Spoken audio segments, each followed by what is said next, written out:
show you how to create a beautiful rolled hem.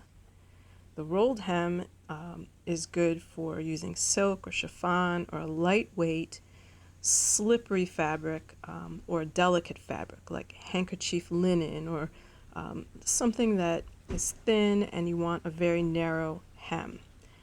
The reason that this is a knit and crochet tutorial is because you see here I have this beautiful pink Icelandic wool treatment on a shawl that also has alpaca and silk and just beautiful fibers. What I want to do is create a lining for the pink part because there's just a bit of stiffness in the structure of these fibers, and while it's not scratchy, you definitely notice the difference between the way that feels and the way this baby alpaca and merino wool feels. So I'm going to line the back side here and do some other interesting things along that edge.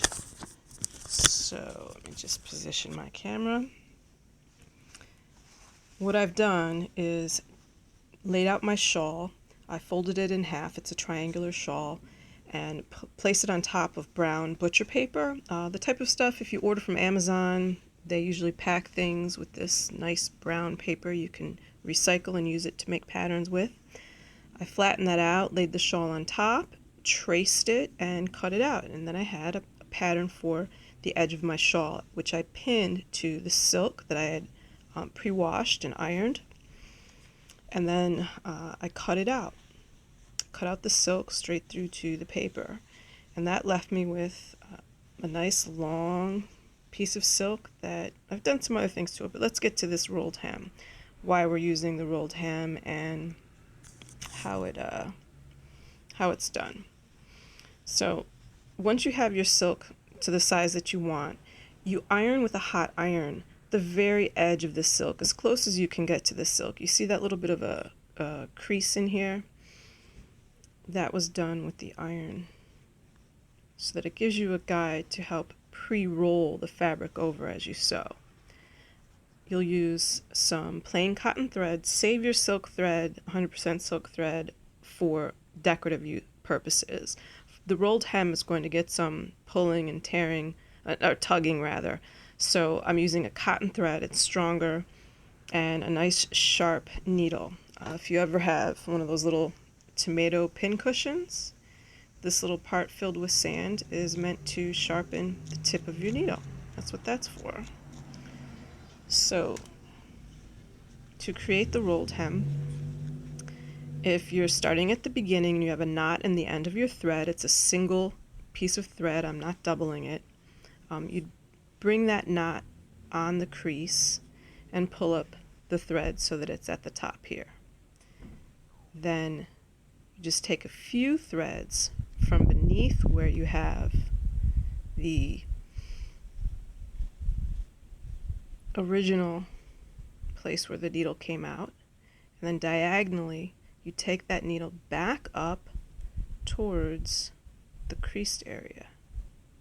Now if you take a look at my needle, I have very few stitches at the bottom and more at the top. There's a reason for that. It's because the stitches at the bottom will show on the right hand side of the fabric. So I don't mind it having an indent that indicates stitching, but I don't want giant pieces of thread on the right side.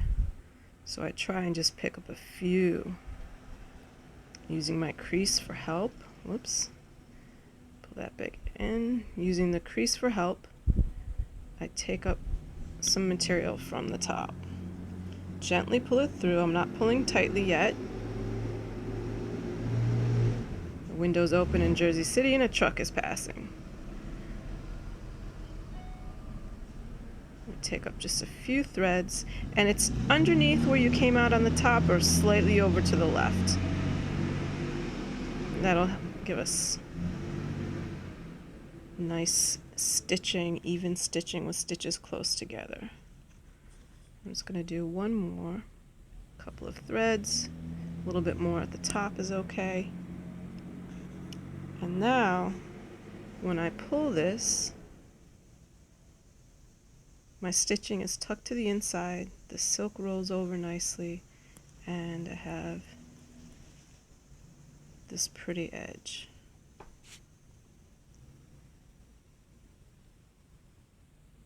So thanks for tuning in. Please give a thumbs up.